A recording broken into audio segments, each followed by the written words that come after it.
এই সূরাতে আয়াত রয়েছে 19টা। কয়টা আয়াত রয়েছে? 19টা। এই সূরাটি অবতীর্ণ হয়েছে মক্কায়। কোথায় অবতীর্ণ হয়েছে? এই সূরাতে রুকু রয়েছে 1টি, শব্দ রয়েছে 72টি, বর্ণ রয়েছে 2810টি। জোরে বলি সুবহানাল্লাহ।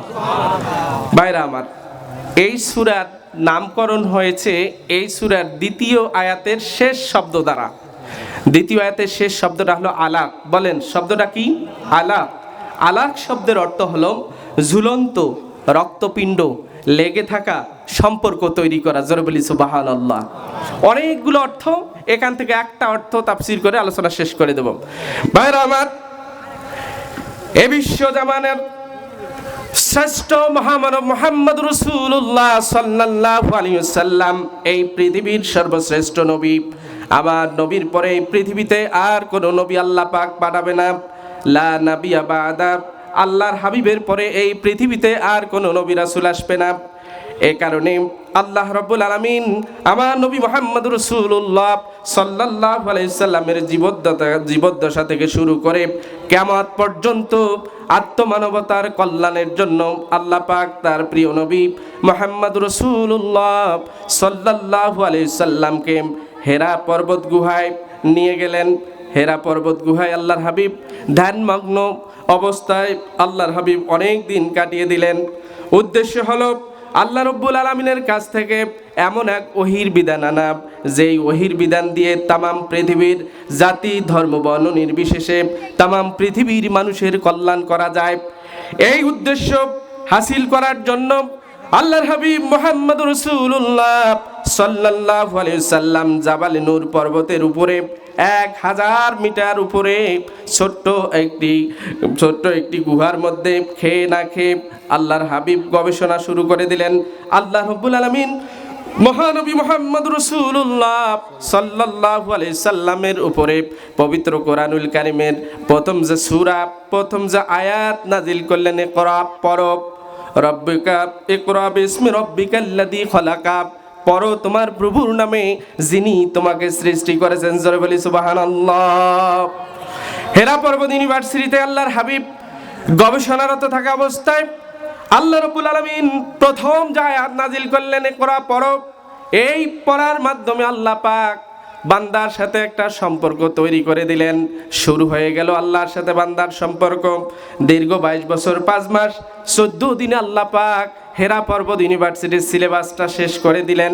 অর্থাৎ পবিত্র কোরআনুল কারীম, পুরো কোরআনুল কারীম তামাম পৃথিবীর মানুষের জন্য, তামাম পৃথিবীর আত্মমানবতার কল্যাণের জন্য আল্লাহ রাব্বুল আলামিন এই কোরআনুল কারীম পৃথিবীতে প্রেরণ করলেন। জোরে বলি সুবহানাল্লাহ। এই হেরা পর্বত ইউনিভার্সিটিতে নাজিল হলো যে কোরআন, এই কোরআন নাজিলের মাধ্যমে শুরু হয়ে গেল আল্লাহর সাথে বান্দার সম্পর্ক। সুতরাং আল্লাহর সাথে বান্দার সম্পর্ক যদি তৈরি করতে হয় পৃথিবীর জাগতিক জ্ঞান দিয়ে নয়, আল্লাহ রাব্বুল আলামিন হেরা পর্বত ইউনিভার্সিটিতে যেই কোরআন দিয়েছেন, যেই জ্ঞান নাজিল করেছেন, এই জ্ঞানের মাধ্যমেই শুধুমাত্র আল্লাহর সাথে সম্পর্ক তৈরি হয়। জোরে বলি সুবহানাল্লাহ। ভাইরা আমার, আল্লাহ রাব্বুল আলামিন বলেছেন ইন্নামা ইয়াখশাল্লাহা মিন ইবাদিহিল উলামা। আল্লাহ পাক বলেছেন নিশ্চয় কেবলমাত্র শুধুমাত্র আলেম যারা, জ্ঞানী যারা, তারাই শুধু আল্লাহকে ভয় করে। ভাইরা আমার, কোন প্রকার জ্ঞান? যেই প্রকার জ্ঞান আল্লাহ পাক হেরা পর্বত ইউনিভার্সিটিতে আমার নবী মুহাম্মদ রাসূলুল্লাহ সাল্লাল্লাহু আলাইহি সাল্লামের কাছে নাজিল করেছেন, ওই জ্ঞানে জ্ঞানী ব্যক্তিরাই শুধু আল্লাহকে ভয় করে। এছাড়া তামাম পৃথিবীর সমস্ত জ্ঞান থাকবে, কোরআনের জ্ঞান যার মধ্যে থাকবে না সে কিন্তু আল্লাহকে ভয় করে না। কথা বলেন ঠিক কিনা?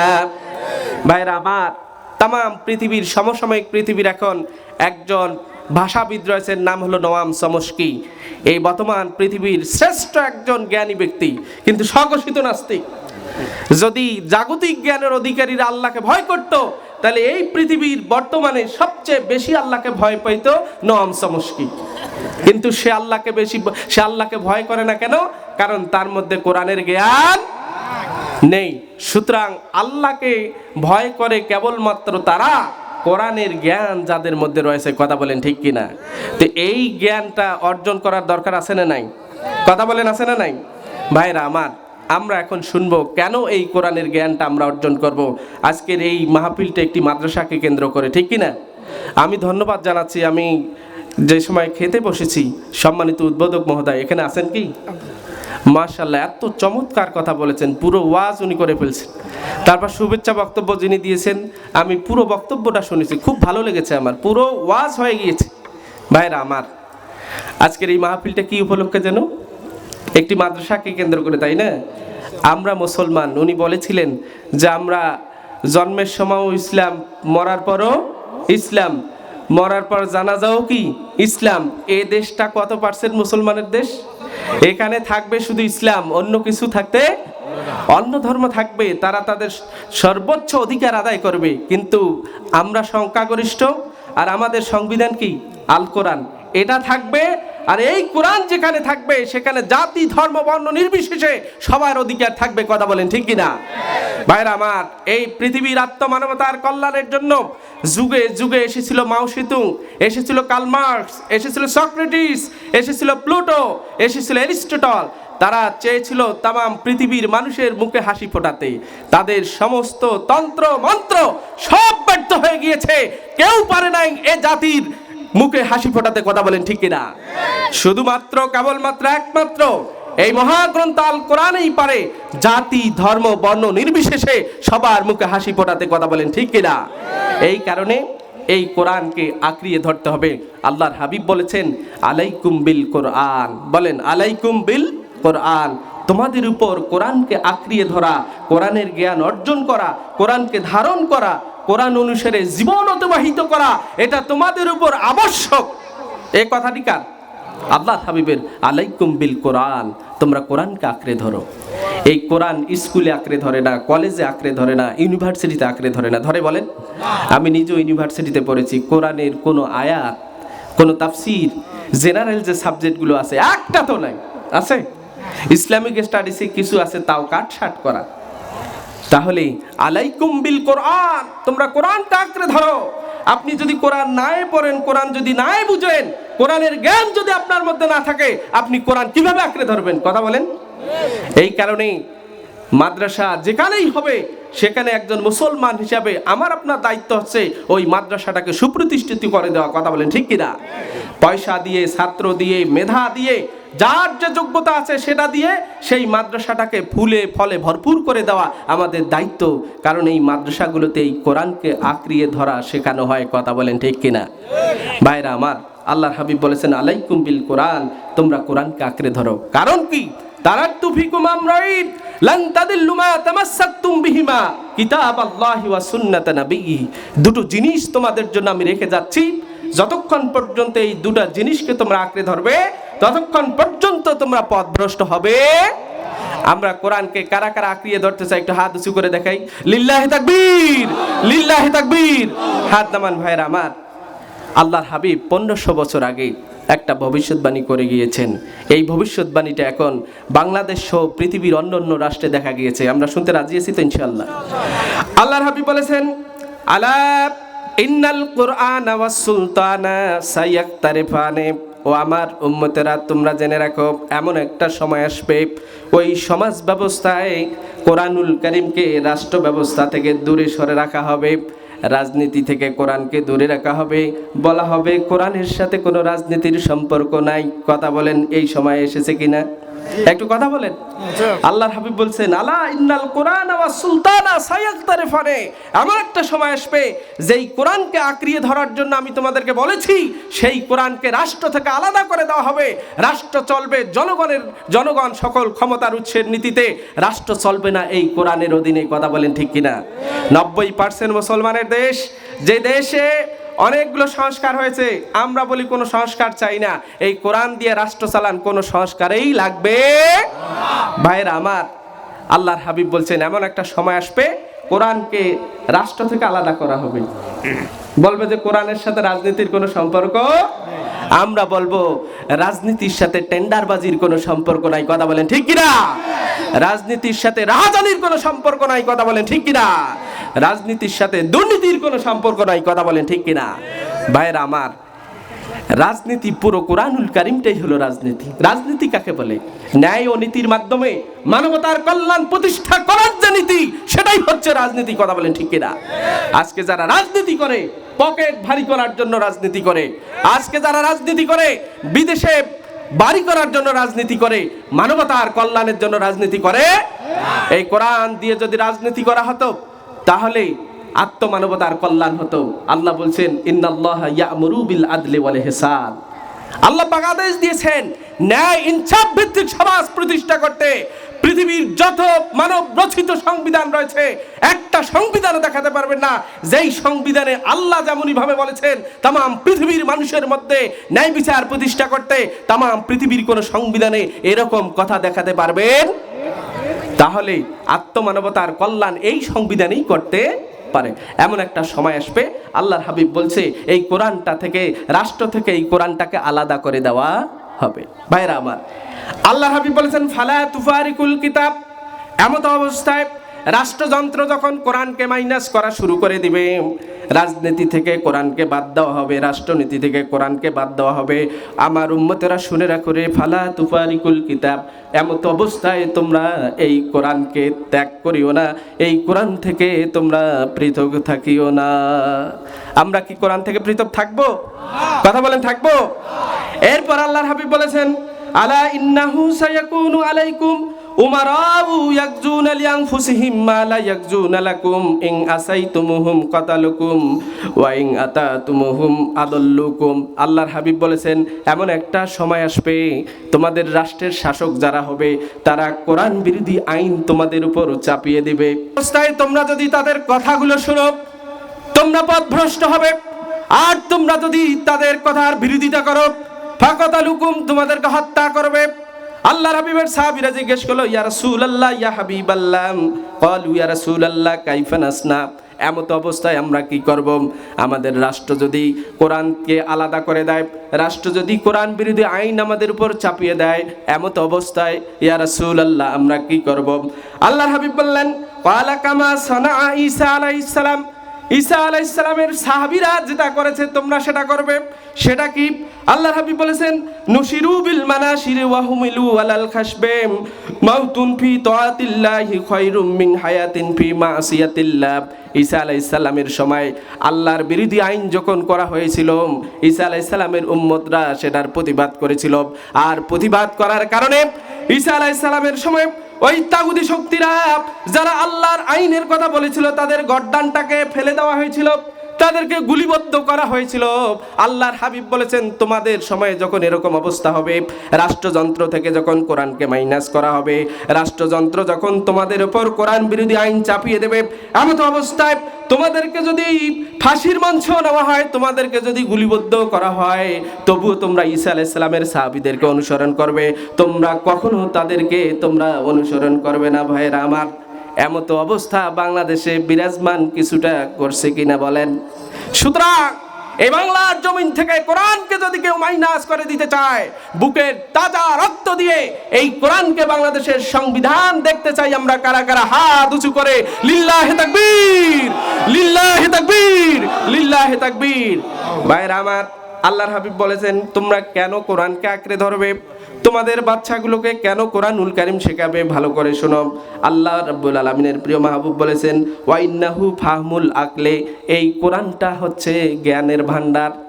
তামাম পৃথিবীর যত জ্ঞান বিজ্ঞান রয়েছে সমস্ত জ্ঞান বিজ্ঞান দিয়া আল্লাহ পাক এই কোরআনুল কারীমটাকে ভরপুর করে দিয়েছেন। সুবহানাল্লাহ বলবেন।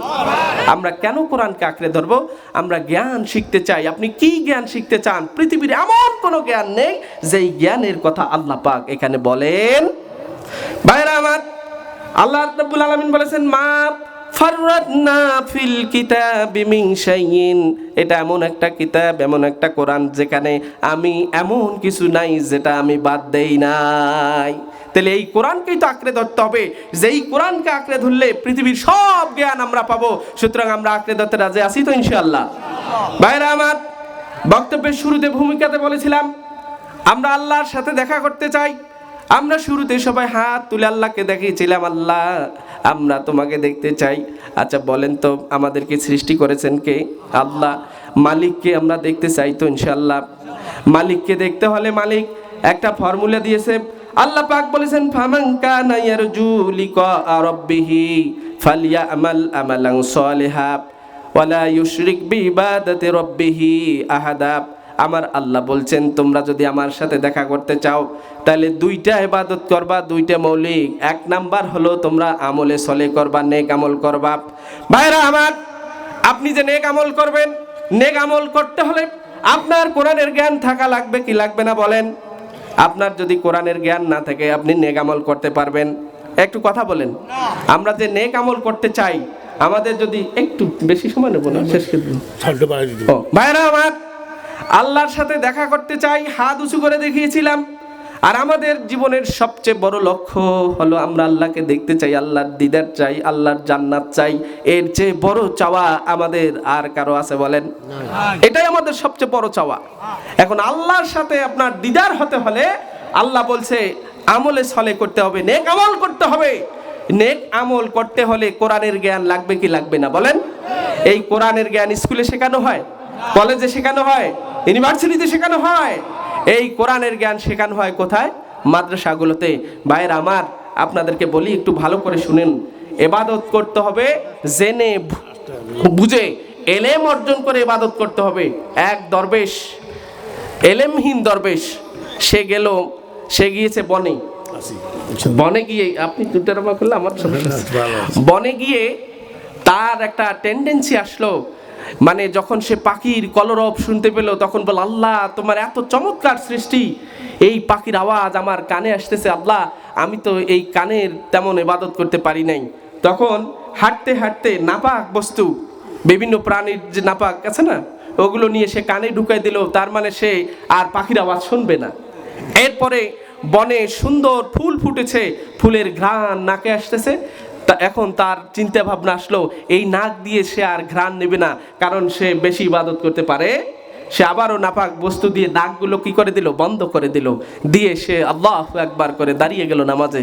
আচ্ছা বলেন, তার উদ্দেশ্য ভালো, তার উদ্দেশ্য কি ভালো, কিন্তু জ্ঞান না থাকার কারণে হারাম বস্তু নাকে কানে দিয়ে যে সে নামাজে দাঁড়ালো, তার নামাজ হবে না। তাহলে ইবাদত কবুল হতে হলে আপনার আমল কবুল হতে হলে আপনাকে এলেম জানা লাগবে। এলেম অর্জন করে সেই অনুসারে আপনাকে কি করতে হবে? আমল করতে হবে। আর এই এলেমগুলো কোথায় শেখানো হয় ভাইরা আমার? মাদ্রাসায় শেখানো হয়। এই কারণে আমরা মাদ্রাসা শিক্ষা, যেখানে মাদ্রাসা প্রতিষ্ঠিত হবে সেখানে আমরা সবাই সহযোগিতা করবো ইনশাআল্লাহ। ভাইরা আমার, 5 ওয়াক্ত নামাজ আমরা সবাই পড়ি। পৃথিবীর সমস্ত হিসাব নিকাশ যেগুলো ক্যালকুলেটর দিয়ে মিলে না, নামাজে দাঁড়ালে দাড়ি কমা সেমিকোলন সহ হিসাব মিলে, কে কত টাকা বাকি নিয়েছে সবগুলো আমাদের নামাজে মিলে যায়। কারণটা কি? 1 নাম্বার কারণ হলো নামাজে আমরা যা পড়ি তা কিছুই বুঝি না। না বুঝার কারণে আমাদের নামাজের মধ্যে খুশু-খুদু তৈরি হয় না। অথচ আল্লাহর হাবিব বলেছেন আনতা আবুদাল্লাহ কাআন্নাকা তারাহু ফাইন লাম তাকুন তারাহু ফাইন্নাহু ইয়ারাক।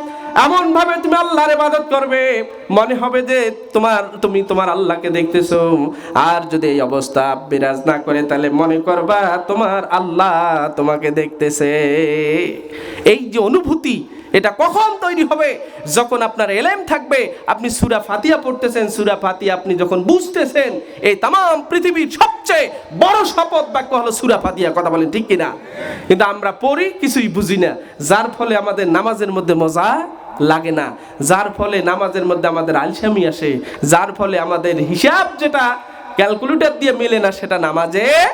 এই কারণে বাপজান এলেম অর্জন করতে হবে। আর এই এলেমগুলো দেওয়া হয় মাদ্রাসায়। কোথায় দেওয়া হয়? মাদ্রাসায় দেওয়া হয়। আল্লাহর হাবিব বলেছেন মাসালুল মুমিনিল্লাযী ইয়াকরাউল কোরআন মাসালুল উতরুজ্জা। যারা কোরআনুল কারীম তেলাওয়াত করে এরা কমলা লেবুর মতো। বলেন কিসের মতো? একটু আওয়াজ দিয়ে বলেন কিসের মতো? কমলা লেবুর মতো। আল্লাহর হাবিব কোরআন তেলাওয়াতকারীদেরকে কমলা লেবুর সাথে কেন তুলনা করলেন? আমি এখানে এসে কমলা খুঁজতেছিলাম, বাজারে পাই নাই, নাইলে আমি প্র্যাকটিক্যালি আপনাদেরকে দেখাই দিতাম। ভাইরা আমার, কমলা লেবুর যে খোসা, এই খোসাটা আজ থেকে 15-20 বছর আগে এই খোসাটার মধ্যে একটা ঘ্রাণ ছিল। এখন আমরা মানুষ এতটাই খারাপ হয়ে গিয়েছি, এতটাই ফরমালিন যুক্ত আমরা হয়ে গিয়েছি, এখন খোসা থেকেও কি আসে না, সুঘ্রাণ আসে না। আল্লাহর হাবিব বলেছেন, যারা কোরআন তেলাওয়াত করে, কোরআন নিয়ে থাকে, কোরআন নিয়ে গবেষণা করে, এদের উপমা হলো কমলা লেবুর মতো। কারণ রিহুহা তয়্যিবুন ওয়া তাআমুহা তয়্যিবুন। আল্লাহর হাবিব বলেছেন, কমলা লেবুর খোসাটাও পবিত্র, এটার সুগন্ধিটাও পবিত্র। জোরে বলি সুবহানাল্লাহ। আচ্ছা, কোরআন তেলাওয়াতের সাথে কমলা লেবুর সম্পর্ক কি? ভাইরা আমার, কমলা লেবুর নিজে সুঘ্রাণ, আবার এর সংস্পর্শে যারা আসে তারা কি পায়? ঘ্রাণ পায়। এবং কমলা লেবুটা খাদ্য হিসেবেও কি উত্তম খাবার। এই কমলা লেবু খেলে মেডিকেল সায়েন্স বলছে চেহারা সুন্দর হয়। কি সুন্দর হয়? চেহারা সুন্দর হয়। আমি গবেষণা করে দেখেছি, আমরা যারা নামাজ 5 ওয়াক্ত নামাজ পড়ে, চেহারা যতই কালো হোক না কেন, আপনি চেহারার দিকে তাকাবেন, কি যে একটা লাবণ্যতা, একটা মানে মায়া, একটা উজ্জ্বল আলোর মতো কাজ করে। এটা কেন? কারণ দিনে রাতে 24 ঘন্টায় অন্তত পক্ষে 17 বার সূরা ফাতিহা তো পড়ে না? এই কোরআন তেলাওয়াতের কারণে আল্লাহ পাক চেহারাটা কি করে দেন? উজ্জ্বল করে দেন। এবং হাদিসে এসেছে, আমরা যারা ওযু করব, এই ওযুর জায়গাগুলো কিয়ামতের ময়দানে জল করে জ্বলবে। এটা তো প্রমাণ হয়ে গেল। তাহলে আল্লাহর হাবিব বলেছেন, যারা কোরআন তেলাওয়াত করে এরা হচ্ছে কমলা লেবুর মতো, এরা নিজেরাও দামি, এদের সংস্পর্শে যারা আসবে তারাও দামি। কথা বলেন ঠিক কিনা? সুতরাং আপনার সন্তানকে যদি কোরআনের জ্ঞান দেন, আপনার সন্তানরাই শুধু দামি হবে না, আপনার সন্তানের সংস্পর্শে যারা আসবে তারাও দামি হবে। কথা বলেন ঠিক কিনা? আজকে রাত 1টা বাজতেছে, আপনারা আমার চেহারা দেখার জন্য এখানে আসেন নাই। কথা বলেন, আমার চেহারা দেখার জন্য আসছেন না আমি কোরআন থেকে কথা বলবো, কথাগুলো শোনার জন্য এসেছেন? তাহলে আমার চেহারা দেখার জন্য আসেন নাই। আমার কাছে কোরআনের কিছু জ্ঞান আছে, এই কারণে আপনারা আমার কথাগুলো শুনতে। এই কারণে ভাইয়েরা আমার, কোরআন যাদের কাছে আছে এরা নিজেরাও দামি, এদের সংস্পর্শে যারা আসবে তারাও দামি। কথা বলেন ঠিক কিনা? সুতরাং কোরআনওয়ালাদের সাথে কখনো বিরোধিতা করা যাবে ভাইয়েরা আমার। আল্লাহর হাবিব বলেছেন, ওয়ামাসালুল মুমিনিল্লাযী লা ইয়াকরাউল কুরআন কামাসালুত তামার। আল্লাহর হাবিব বলেছেন, মুমিন দাবি করে নিজেকে কিন্তু কোরআন তেলাওয়াত করে না, এদের উপমা দিতে গিয়ে আল্লাহর হাবিব বলেছেন, এরা খেজুরের মতো। কিসের মতো বলেন? খেজুরের মতো। খেজুরের কোনো সুঘ্রাণ আছে বলেন? কিন্তু খেজুর খেলে স্বাদ লাগে কি লাগে না? ভাইরা আমার, দুনিয়ার যত বিদ্যা রয়েছে সব আপনি রপ্ত করবেন, আপনি নিজে উপকারিত হবেন, কিন্তু আপনার সংস্পর্শে মানুষ এসে ততটা উপকার হবে না যতটা উপকার একজন আলেম ওলামার কাছে আসলে হবে। কথা বলেন ঠিক কিনা? ভাইরা আমার, আল্লাহর হাবিব বলছেন, মাসালুল মুমিনিল্লাযী লা ইয়াকরাউল কোরআন। নিজেকে মুমিন দাবি করে কিন্তু কোরআন তেলাওয়াত করে না, কোরআন গবেষণা করে না, কোরআন অনুসারে জীবন চালায় না, এদের উপমা হলো খেজুরের মতো। খেজুরটা হলো, খেজুর খেতে মানে সুস্বাদু, কিন্তু এটার কোনো কি নাই, লা রিহা লাহা, এটার কোনো সুঘ্রাণ নেই। সুতরাং পৃথিবীর জাগতিক শিক্ষা আপনার সন্তানকে যতই দেন না কেন, আপনার সন্তান বিসিএস ক্যাডার হবে, আপনার সন্তান ফার্স্ট ক্লাস অফিসার হবে, আপনার সন্তান বড় বড় চাকরি পাবে, কিন্তু আপনার সন্তান দ্বারা আত্মমানবতার কল্যাণ তেমনটা হবে না। কথা বলেন ঠিক কিনা? এই কারণে আপনার সন্তানকে যদি একদিকে কোরআনের জ্ঞান দেন, অপরদিকে পার্থিব জ্ঞান দেন, আপনার সন্তান একদিকে দুনিয়ার উপকার করবে, অপরদিকে আখিরাতের উপকার হবে। কথা বলেন ঠিক কিনা? আজকে দেখেন, আমাদের মাদ্রাসায় যারা পড়াশোনা করে ডাক্তার হয়, মেডিকেল সায়েন্সে যারা পড়ে, যেমন আমি যে মাদ্রাসায় চাকরি করি, আমার মাদ্রাসা থেকে গত বছর, এর আগের বছর 3 বছর টানা মেডিকেল সায়েন্স, মানে সে মানুষের হাজারো লক্ষ লক্ষ জাহান্নামে যাওয়া লোকগুলোকে সে জান্নাতের দিকে আনতে পারবে। কথা বলেন ঠিক কিনা? এক মিজানুর রহমান আজহারির একটা বক্তৃতা 1 ঘন্টায় লক্ষ লক্ষ মানুষ শুনে কিনে বলেন? অনেক পথহারা মানুষগুলো পথের দিকে ফিরে আসে না? আর এরকম এমবিবিএস ডাক্তার কয়জনের কথা কয়জন শুনে? তাহলে ভাইয়ের আমার, এ কারণে বলছি, আমাদের সন্তানগুলোকে কোথায় পড়াশোনা করাতে হবে? মাদ্রাসায় পড়াশোনা করাতে হবে। আমি স্কুল কলেজ ইউনিভার্সিটির শিক্ষার বিপক্ষে নই, আমি নিজেও ইউনিভার্সিটিতে পড়াশোনা করেছি। তবে কোরআনের শিক্ষাকে মাইনাস করে, ধর্মীয় শিক্ষাকে মাইনাস করে আপনার সন্তানকে আপনি যত বড় উচ্চ শিক্ষায় শিক্ষিত করবেন, তত বেশি দূরে আপনার সন্তান আপনার থেকে দূরে থাকবে। কথা বলেন ঠিক কিনা? ভাইরা আমার, আজ এমন এক যুগে বসবাস করছি, ছেলেরা বিয়ে করার পর বউ নিয়ে বাইরে অবস্থান করতেছে, করে না? আপনার সন্তানকে যত বড় ডিগ্রি নেওয়াবেন তত বেশি আপনার থেকে দূরে থাকবে। কিন্তু আপনার সন্তানকে যদি আপনি আলেমে দ্বীন বানান, যদিও তার প্রয়োজনের তাগিদে, জীবিকার তাগিদে দূরে থাকে, এরপরও পুরো মনটা আপনার কাছে দিয়ে দিবে। কথা বলেন ঠিক কিনা? এই কারণে ভাইরা আমার, সময় থাকতে আমরা আমাদের সন্তানগুলোকে কমলা লেবু যেন বানাই। রাজি আছি তো ইনশাল্লাহ? কিন্তু আজকে এমন একটা সময় হয়ে গিয়েছে, যেই সন্তানটা চলে না, ল্যাঙ্গা, ভূতা, অটিস্টিক, আনস্মার্ট, মেধা নাই, চলে না, এটাকে আমরা দেই মাদ্রাসায় দিয়ে বলে ফি সাবিলিল্লাহ। কাল কিয়ামতের ময়দানে ওই বাবা মাকে আল্লাহ যে কি শাস্তি দিবে সেটা আল্লাহ পাকেই জানে। আপনার যে ছেলেটা সুদর্শন, আপনার যে ছেলেটা মেধাবী, আপনার যে ছেলেটা দেখতে হ্যান্ডসাম, আপনার যে ছেলেটা মানে যে ছেলেটার মেধা তুখর, এই ছেলেটাকে যদি আপনি কোরআনের শিক্ষা দিতেন, একদিকে এই ছেলেটা হতে এমবিবিএস ডাক্তার, অপর দিকে হতে সে একজন শ্রেষ্ঠ মুফাসসির কারক। কথা বলেন ঠিক কিনা? তার দ্বারা দেশ, জাতি, সমাজ সবাই উপকার পেত। কিন্তু আমরা সেটা না করে আমরা আমাদের যেই সন্তানগুলো চলে না সেগুলোকে মাদ্রাসায় পড়াচ্ছি। খবরদার এ কাজ করবেন না। এখানে যে মাদ্রাসা হয়েছে, আপনার মেধাবী সন্তানটাকে মাদ্রাসায় পড়াবেন। যারা মাদ্রাসায় পড়াবেন তারা কখনো ঠকবেন।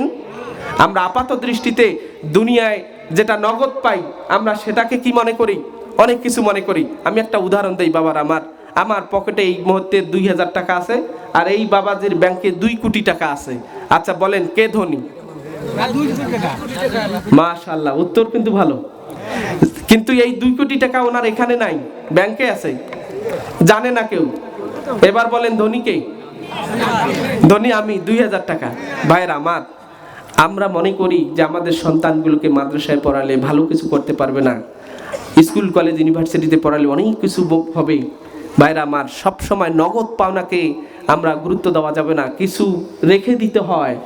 আপনার সন্তান যদি হাফেজে কোরআন হয়, আপনার সন্তান যদি হক্কানি আলেম হয়, আল্লাহর হাবিব বলেছেন 10 জন ব্যক্তি তার পরিবারের জাহান্নাম ঘোষণা হয়েছে, জাহান্নাম ওয়াজিব হয়েছে, কুল্লুহুম কাদ ওয়াজাবাত লাহুন নার। এইরকম 10 জন জাহান্নামী পরিবারের সদস্যকে আপনার সন্তান যদি হক্কানি আলেম হয়, হক্কানি হাফেজে কোরআন হয়, কোরআনওয়ালা যদি হয়, আপনার পরিবারের 10 জন জাহান্নামী ব্যক্তিকে টেনে জান্নাতে নিয়ে যেতে পারবে। জোরে বলি সুবহানাল্লাহ। তাহলে আপনার যে সন্তানটা দুনিয়াতে বড় কিছু হয়েছে, বাড়ি গাড়ি অনেক কিছুর মালিক হয়েছে, ওই সন্তানটা তো এই পাওয়ার আল্লাহ দেবে না। তা আপনি দুনিয়াতে বাড়ি গাড়ি, নারী, টাকা পয়সা দেখে এটাকে যদি আপনি অনেক কিছু মনে করেন, আর গরিব বাবা তার সন্তানকে মাদ্রাসায় পড়িয়েছে, আপনি তাকে খ্যাত বলেন, তাকে আনস্মার্ট বলেন, তাহলে আপনি হেরে যাবেন কাল কিয়ামতের ময়দানে। আচ্ছা আমি এখানে একটা প্রশ্ন করি, যারা মঞ্চে আছে, আপনাদের কারো বাড়ি 2 তলা 3 তলা 4 তলা আছে এখানে? ওই রকম বাড়ি কারো? কিন্তু আমি বলবো এখানে হাফেজে কোরআন কেউ আছে? যারা হাফেজে কোরআন আছে তাদের বাড়ি হবে কোরআনুল কারীমের আয়াত যতটা তত তলা। সুবহানাল্লাহ বলবেন না? তাহলে ধনী ওরা না আমরা? আমরা কেমনে ধনী হইলাম? যারা হাফেজে কোরআন, যারা হক্কানি আলেম, যারা কোরআনকে ধারণ করে লালন করে, কাল কিয়ামতের ময়দানে আল্লাহ বলবে পড়ো, উঠতে থাকো, পড়ো, উঠতে থাকো। তোমার পড়া যেখানে শেষ হবে সেই পর্যন্ত পুরো জান্নাতের সমস্ত তলা তোমাকে দিয়ে দিলাম। জোরে বলি সুবহানাল্লাহ। আপনার এমবিবিএস ডাক্তারকে তো আল্লাহ বলবে না যে চিকিৎসা করো আর উঠো, চিকিৎসা করো আর উঠো, এটা বলবে না। হক্কানি আলেম ওলামা হাফেজে কোরআনকে আল্লাহ বলবে পড়তে থাকো, উঠতে থাকো। জান্নাতে বলবে পড়তে থাকো, উঠতে থাকো। আপনার সন্তান পড়বে আর উঠবে, আর আপনার সন্তান একা যাবে না, আপনাকে সহ আরো 9 জনকে নিয়েই জান্নাতে যাবে। জোরে বলি সুবহানাল্লাহ। তাইলে দামি কারা? হাফেজে কোরআনের বাবা মা যারা, দামি কারা? হক্কানি আলেম ওলামার বাবা মা যারা। আজকে শুনেন, আজকে আমাদের গ্রামে অথবা এলাকায় সন্তান যদি বুয়েটে টিকে, কুয়েটে অথবা আপনার ঢাকা বিশ্ববিদ্যালয়ে টিকে, দেখবেন যে পুরো গ্রাম ব্যাপী তার একটা নাম হইচই পড়ে যায় না? আমি বলবো এটা কিছুই না, এটা নাথিং একটা বিষয়। আপনার সন্তান যদি হাফেজে কোরআন হয়, আপনার সন্তান যদি হক্কানি আলেম হয়, কাল কিয়ামতের ময়দানে lakh lakh, million billion, trillion অগণিত মানুষের সামনে আল্লাহ পাক সেই সন্তানের বাবা মায়ের মাথায় এমন একটা টুপি পরাবে, যেই টুপিটার আলো পৃথিবীতে আমরা কেউ দেখি। তাহলে মর্যাদাবান কারা? দুনিয়াতে আপনার সন্তান ঢাকা বিশ্ববিদ্যালয়ে টিকছে, আপনি একবারে অনেক কিছু হয়ে গেছে না। আপনার সন্তান যদি আপনাকে জাহান্নাম থেকে মুক্তির পথ বাঁচিয়ে দেয়, আপনাকে জাহান্নাম থেকে জান্নাতের দিকে আনতে পারে, তাহলে আপনি সফল। এছাড়া দুনিয়ার বাড়ি গাড়ি নারী টাকা পয়সা প্রভাব প্রতিপত্তি যতই থাক না কেন, যদি আল্লাহ পাক ফামান যুহজিয়া আনিন নার ওয়া উদখিলাল জান্নাতা ফাকাদ ফাজা, আল্লাহ যদি জাহান্নাম থেকে মুক্তি না দেয় তাহলে কেউ সফল না। আর যদি আমাদেরকে জাহান্নাম থেকে মুক্তি দিয়ে জান্নাতে দেয় তাহলে আমরা সফল। দুনিয়ার বাড়ি গাড়ি নারী টাকা পয়সা প্রভাব প্রতিপত্তি বেশি আছে, এর অর্থ সফল নয়। আমরা সফলতার সংজ্ঞা শুনবো। আল্লাহ পাক আমাদের যাদেরকে জাহান্নাম থেকে মুক্তি দিয়ে জান্নাত দিবেন তারা আমরা সফল। কারা কারা জান্নাতে যেতে চান একটু হাত উঁচু করে দেখান। লিল্লাহি তাকবীর, লিল্লাহি তাকবীর। হাত নামান ভাইরা আমার। আমরা কেন কোরআনুল কারীম শিখবো? আল্লাহর হাবিব বলছেন কোরআনটা হচ্ছে ওয়া নূরুল হিকমা। এই মাদ্রাসার নাম কি জানো? বিভিন্ন জায়গায় বাংলাদেশের জাফলং, তারপর আরো কোথায় কোথায় আমরা ঝর্ণা দেখতে যাই। ঝর্ণার পানি মাধবকুণ্ড, ঝর্ণার পানি অজস্রভাবে পড়ে, কখনো শেষ হয় না। আল্লাহর হাবিব বলছে সন্তানকে কোরআনের জ্ঞান দাও, কারণ এই কোরআনটা হচ্ছে জ্ঞানের ঝর্ণাধারা। যতই পড়িবে তত নতুন নতুন নতুন নতুন জ্ঞান শিখবে, এবং এই কোরআনের জ্ঞান যার মধ্যে থাকবে সে হবে পৃথিবীর সেরা মানুষ। কথা বলেন ঠিক কিনা ভাইরা আমার? শুধু তাই নয়, আল্লাহর হাবিব বলেছেন এই কোরআনের জ্ঞান কেন সন্তানকে দিবে? ওয়াহাদাসুল কুতুব বির রহমান হাদা। এই পৃথিবীর জমিনে আল্লাহ তাআলার এই কোরআনটা হচ্ছে সর্বাধুনিক কিতাব। এটা লেটেস্ট, এটা কখনো ওল্ডেস্ট হবে না। পৃথিবীর সমস্ত বই ওল্ডেস্ট হবে, কিন্তু এই কোরআন সবসময় আল্লাহর হাবিব এখানে সুপারলেটিভ ডিগ্রি ব্যবহার করেছেন, ইসমে তাফজিলি সিগে ব্যবহার করে বলেছেন ওয়াহাদাসুল কুতুব বির রহমান হাদা। আল্লাহর এই কোরআনটা সর্বাধুনিক, মানে সর্বাধুনিক, এটা সবসময় লেটেস্ট। এই কোরআনুল কারীম কখনো পুরাতন হবে না। তা আমরা আমাদের সন্তানগুলোকে যদি এই কোরআনের জ্ঞান দেই, আমাদের সন্তানগুলো হবে পৃথিবীর সবচেয়ে শ্রেষ্ঠ জাতি। এই পৃথিবীর জমিনে তাহাতা আদিমিস সামা ফাওকাল আরদ, আসমানের নিচে জমিনের উপরে সবচেয়ে শ্রেষ্ঠ মানুষ হচ্ছে এই কোরআনকে যারা ধারণ করে, কোরআনকে যারা লালন করে। কথা বলেন ঠিক কিনা? আজকে আমরা যারা মৌলবি মাদ্রাসায় শিক্ষকতা করি, আমরা হীনমন্যতায় ভুগি। যারা মাদ্রাসায় পড়াশোনা করি তারা হীনমন্যতায় ভুগি। আমরা আমাদের সন্তানগুলোকে স্কুল কলেজ ইউনিভার্সিটিতে পড়াই, গর্ব করি। কারণ কি? আমি আপনাদেরকে বলি, আপনি একটা ফ্যাক্টরির মালিক, আপনি ওই ফ্যাক্টরির জিনিস ব্যবহার না করে আর একটা ফ্যাক্টরির সেম জিনিস ব্যবহার করতেছেন, তার মানে কি আপনার ফ্যাক্টরিতে ঝামেলা আছে? এক কথা বলেন। আজকে যারা আমরা আলেম ওলামা হয়েছি, আমরাও ভেজালের মধ্যে পড়ে গিয়েছি। আমরা আমাদের সন্তানগুলোকে কোরআনের শিক্ষা দিচ্ছি না। আমরা গরিব মানুষের ছোঁয়াগুলোকে ওয়াজ করিয়া, মুখে লালা ফেলিয়া, জান্নাত জাহান্নামের ভয় দেখিয়া গরিব মানুষের বাচ্চাগুলোকে মাদ্রাসায় কালেকশন করতেছি। আর এই গরিব ছেলে মেয়েগুলো, এদের দ্বারা মাদ্রাসার কি উপকার হবে? আমি ক্রিটিসাইজ করছি না। একটা সমাজের সম্ভ্রান্ত পরিবারের, অ্যারিস্টোক্রেটিক পরিবারের একটা সন্তান যখন মাদ্রাসায় পড়বে, সে মাদ্রাসা শিক্ষার বিপ্লব ঘটাবে। সে যখন মঞ্চে একটা হুঙ্কার দিবে, তার বক্তৃতা সমগ্র এলাকা জাতি তার আলোচনা শুনবে।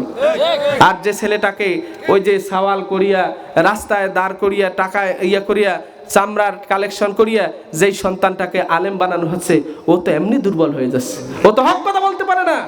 ও যখন হক কথা বলতে যাবে, ও টুটি চেপে ধরবে। বেটা, আমাদের টাকা দিয়া তুমি আলেম হইছো, তুমি হক কথা বলো না, এইরকম কথা বলে না? তাহলে খেয়াল করবেন, এই মাদ্রাসা শিক্ষার বিপ্লব ঘটাতে হবে। আভিজাত্য পরিবারের, রাজনৈতিক পরিবারের যাদের প্রভাব প্রতিপত্তি রয়েছে, এইরকম পরিবার থেকে যখন সন্তানগুলো আলেম হবে, এরা হবে শ্রেষ্ঠ একজন রাজনীতিবিদ, এরা হবে শ্রেষ্ঠ সমাজ সংস্কারক। এদের ডাকে সব মানুষ শুনবে। আর আমরা যারা কম জুরি পরিবার থেকে টেনে টুনে এই লাইনে এসেছি, আমাদেরকে মানুষ তেমনটা মূল্যায়ন করে। একটা ভালো পরিবার থেকে যদি আমরা আসতাম, আমাদের কথাগুলো প্রত্যেকে বাণী হিসাবে নিত। এটা কিন্তু আমাদের বদনসিব। এই কারণে 5 আগস্টের পরে মাদ্রাসা শিক্ষার বিপ্লব ঘটেছে। এখন মানুষের মধ্যে ইসলামের একটা প্রশান্তি ফিরে এসেছে। আমি দেখতে পাচ্ছি অনেক ভালো ভালো পরিবারের সন্তানগুলোকে মাদ্রাসায় পড়াচ্ছে। আজকে দেখবেন প্রাইমারি স্কুলেতে স্টুডেন্ট কমিয়ে গেছে। মাদ্রাসা শিক্ষার বিপ্লব ঘটেছে। আমরা চাই এই কোরআনের শিক্ষা দিয়ে এই দেশটা একটা বিপ্লব ঘটুক। সকলে বলে আল্লাহুম্মা আমিন। ভাইরা আমার, কেন আমরা কোরআনের জ্ঞান আমাদের বাচ্চাকে দেব? আল্লাহর হাবিব বলেছেন এই কোরআনটা হচ্ছে তাফতাহু ফিহা আয়ুনুন উমিয়া। এই কোরআনটা যারা অন্ধ তাদের চোখ খুলে দেয়। আমি কি আর 10 মিনিট আলোচনা চালাবো? শুনতে রাজি আছেন তো ইনশাআল্লাহ? ভাইরা আমার, আল্লাহর হাবিব বলেছেন কেন আমরা কোরআনের জ্ঞান বাচ্চাকে দেব? এই কোরআনটা আমাদের চোখ খুলে দেয়। কোরআনটা কি খুলে দেয়? চোখ খুলে দেয়। ও আজানান সুম্মা, যে কানে শোনে না এই কোরআনের সংস্পর্শে আসলে আল্লাহ তার কানটাকে কি দেয়, খুলে দেয়। এরপর আল্লাহর হাবিব বলেছেন ওয়া কুলুবান গুলফা, যেই অন্তরটা মরিচিকা হয়ে গেছে, যেই অন্তরটা তালাবদ্ধ হয়ে গিয়েছে, এই তালাবদ্ধওয়ালা লোকগুলো যদি কোরআনের সংস্পর্শে আসে, এই কোরআনের সোহবতে আল্লাহ পাক তার অন্তরটাকে খুলে দেয়। জোরে বলি সুবহানাল্লাহ। এই কারণে আল্লাহর হাবিব আল্লাহ পাক বলেছেন আফালা ইয়াতাদাব্বারুনাল কুরআনা আম আলা কুলুবিন আকফালুহা। আল্লাহ বলছে হে দুনিয়ার মানুষেরা, তোমরা কি কোরআন নিয়ে গবেষণা করো না, না তোমাদের অন্তরটাতে তালা মারা হয়েছে? কথা বুঝতে পেরেছেন? তাহলে এই কোরআনের সংস্পর্শে যারা আসবে আল্লাহ পাক তাদের কি খুলে দেবে, সিনা খুলে দেবে, কান খুলে দেবে, চোখ উন্মুক্ত করে দিবে, তাম পৃথিবীর নিয়ামত দিয়ে আল্লাহ ভরপুর করে দিবে। সুতরাং আমরা শুধু আমাদের সন্তানগুলোকেই কোরআনের জ্ঞান দেব না, আমরা নিজেরাও কোরআনের জ্ঞানী হওয়ার চেষ্টা করবো। রাজি আছে তো ইনশাআল্লাহ? বয়স্ক বাবা যারা আছেন আপনাদেরকে একটা অপার শোনাই আল্লাহর হাবিব বলেছেন মান জাআহুল মাউত ওয়া হুয়া ইয়াতলুবুল ইলম লিয়ুহিয়া বিল ইসলাম ফাবাইনাহু ওয়া বাইনান নাবিয়িনা দারাজাতান ওয়াহিদাতান ফিল জান্নাহ। এখানে অনেক বয়স্ক বাবারা আছেন যাদের কোরআনের জ্ঞান নেই। আল্লাহর হাবিব বলেছেন মৃত্যু এসে গেছে, এমত অবস্থায় যদি কেউ কোরআনের জ্ঞান অর্জন করার জন্য ইচ্ছা করে, কোরআনের জ্ঞান অর্জন করে, আর এমত অবস্থায় যদি তার ইন্তেকাল হয়, আল্লাহর হাবিব বলেছেন ফাবাইনাহু ওয়া বাইনান নাবিয়িনা দারাজাতান ওয়াহিদাতান ফিল জান্নাহ। আমি নবী এবং তার মধ্যে জান্নাতে একটা পার্থক্য থাকবে, আমি নবুয়ত পেয়েছি আর সে নবুয়ত পায় নাই। সুতরাং আজকের ওয়াজ শুধু আমাদের সন্তানদের জন্য নয়, আমরা যারা বয়স্ক রয়েছি, আমরা যারা কোরআন দেখে পড়তে পারি না, আজকে থেকে এখানে দোয়ার মধ্যে আল্লাহকে বলবো আল্লাহ আজকে থেকে তুমি আমাকে কোরআন শেখার সুযোগ করে দাও। রাজি আছি তো ইনশাআল্লাহ? আমরা প্রত্যেককেই কোরআন শরীফ শিখবো, কোরআনের অর্থ পরে পরে বুঝবো। অন্তত পক্ষে নামাজে যে সূরা কয়েকটা আমরা পড়ি, আপনার সব পড়ার দরকার নাই, যারা বয়স্ক রয়েছেন নামাজে যে কয়েকটা সূরা পড়েন, এই কয়েকটি সূরা সহি শুদ্ধভাবে আমরা শিখবো ইনশাআল্লাহ। এবং যে কয়েকটি সূরা, যে কয়েকটি দোয়া আমরা নামাজে পাঠ করি, সেটার অর্থ শিখব। তাহলে হবে কি, তাহলে আমরা নামাজে দাঁড়ালে আমাদের ইবাদতটাতে মজা আসবে। রাজি আছে তো ইনশাআল্লাহ? ভাইরা আমার, এই কোরআনের সংস্পর্শে আসলে আল্লাহ পাক আমাদের সবগুলো উন্মুক্ত করে দিবে। এই কোরআনের বাইরে যারা থাকবে, আল্লাহ পাক বলেছেন ওয়ালাকাদ জারানা লি জাহান্নামা কাসীরাম মিনাল জিন্নি ওয়াল ইনস লাহুম কুলুবুন লা ইয়াফকাহুনা বিহা। আল্লাহ বলছে অসংখ্য অগণিত জিন এবং ইনসানকে আমি জাহান্নামের জন্য সৃষ্টি করেছি। কারা? যাদেরকে আমি কলব দিয়েছি, এই কলব দ্বারা কোরআনকে উপলব্ধি করে না। আমাদের প্রত্যেককে আল্লাহ কলব দেন নাই? এই কলব দিয়ে আমরা পৃথিবীর সব বোঝার চেষ্টা করি, কিন্তু এই কোরআন বোঝার চেষ্টা করি না। এইরকম কলবলা লোকদেরকে আল্লাহ কোথায় দিবে? জাহান্নামে দিবে। এরপর বলেছে চোখ দিয়েছি, চোখ দিয়ে কোরআন দেখে না। পৃথিবীর সমস্ত আজকাল আমাদের সন্তানগুলোকে প্রাইভেট স্কুল, এমন কিছু কিছু স্কুলে পড়াচ্ছি, পড়াশোনার এত চাপ, ওরা কোরআন যে আল্লাহর কিতাব, জীবনে একদিন এই কিতাব খুলে দেখার সময় পায় না। পৃথিবীর সমস্ত বই, অঙ্ক, বড় বড় ম্যাথমেটিক্যাল ক্যালকুলেশন করার সময় পায় সে। বাংলা, ইংরেজি, পৃথিবীর সব বই পড়ার সময় পায়। আমার সন্তান এই কোরআন দেখে পড়ার সুযোগ হয়? এরকম সমাজ এখন আসে নাই? আমাদের যে বাচ্চাগুলো স্কুল কলেজে পড়াচ্ছি প্রতিযোগিতামূলক, এমনভাবে দৌড়ের উপরে রাখা হচ্ছে, এই কোরআন দেখার তাদের আর কোনো সুযোগ। তো আল্লাহ বলছে চোখ দিয়েছি, এই চোখ দিয়ে কোরআন দেখে। আল্লাহ বলছে আলাম নাজআল্লাহু আইনাইন ওয়া লিসানাও ওয়া শাফাতাইন। আমি কি তোমাদেরকে দুটো চোখ দেইনি, একটা জিহ্বা, দুটো ঠোঁট দেইনি? এগুলো কেন দিয়েছি? এগুলো দিয়েছি চোখ দিয়ে কোরআন দেখবে, জিহ্বা ঠোঁটের সমন্বয়ে তেলাওয়াত করবে, বুঝবে, সেই অনুসারে জীবন পরিচালনা করবে। এই কারণেই তো আমি এগুলো দিয়েছি। আমরা চোখ দিয়ে দুনিয়ার যা খারাপ আছে সব দেখি, মুখ এবং ঠোঁট দিয়ে কত যে মানুষকে কষ্ট দিচ্ছি, অথচ এই কোরআন আমরা পড়ি। আল্লাহ পাক বলেছেন আমি চোখ দিয়েছি, চোখ দিয়ে দেখে না, কলব দিয়েছি, কলব দিয়ে উপলব্ধি করে না, কান দিয়েছি, এই কান দিয়ে কোরআনের কথা শোনে না। যেখানে কোরআনের কথা হয় সেখানে বাধা দেওয়ার চেষ্টা করে। এদের ব্যাপারে আল্লাহ একটা সিদ্ধান্ত নিয়েছেন। আল্লাহ বলছে উলাইকা কাল আনআম, এরা হচ্ছে চতুষ্পদ প্রাণী। আল্লাহ যদি এতটুক বলে ওয়াজ শেষ করতো, তাও মনটাকে বোঝানো যেত। আল্লাহ বলছে এরা শুধু চতুষ্পদ প্রাণী নয়, বালহুম আদল, এরা চতুষ্পদ প্রাণীর চেয়েও আরো খারাপ। ভাইরা আমার, একটা কুকুর, এই কুকুরকে আপনি কি ওই ভাত রান্না করে, তরকারি রান্না করে খাওয়ান? না, আমরা খাওয়ার পর যে যেটা আমরা পরিত্যক্ত সেটা খাওয়াই। কোনটা? এই পরিত্যক্ত খাবার খেয়ে এই কুকুর সারা দিন ঘুমায়, রাতের বেলা জেগে জেগে আপনার আপনাকে কি করে পাহারা দেয়। পোষা কুকুরের কথা বলছি। আপনার পোষা কুকুর যদি কারো বাড়িতে থাকে, দেখবেন দিনের বেলা সে ঘুমায়, রাতের বেলা আপনার সিকিউরিটির কাজ করে। ভাইরা আমার, আপনার ঝুটা খাবার খাওয়ার কারণে একটা চতুষ্পদ প্রাণী যদি আপনাকে মালিক মানে, তাহলে যে আল্লাহ সুবহানাহু ওয়া তাআলা আমাকে আপনাকে 24 ঘন্টা নাজ নেয়ামত দিয়ে ভরপুর করেছেন, সেই আল্লাহর নাজ নেয়ামত পাওয়ার পরে আমরা আল্লাহর কোন ইবাদতটা করি? কথা বলেন, কথা বলেন। এই পৃথিবীতে কোনো প্রাণীর আইন মানে না। মানুষ হয়ে আমরা মানুষের আইন মানি। এর থেকে চরম খারাপ আর কিছু হতে পারে না। কথা বলেন ঠিক কিনা?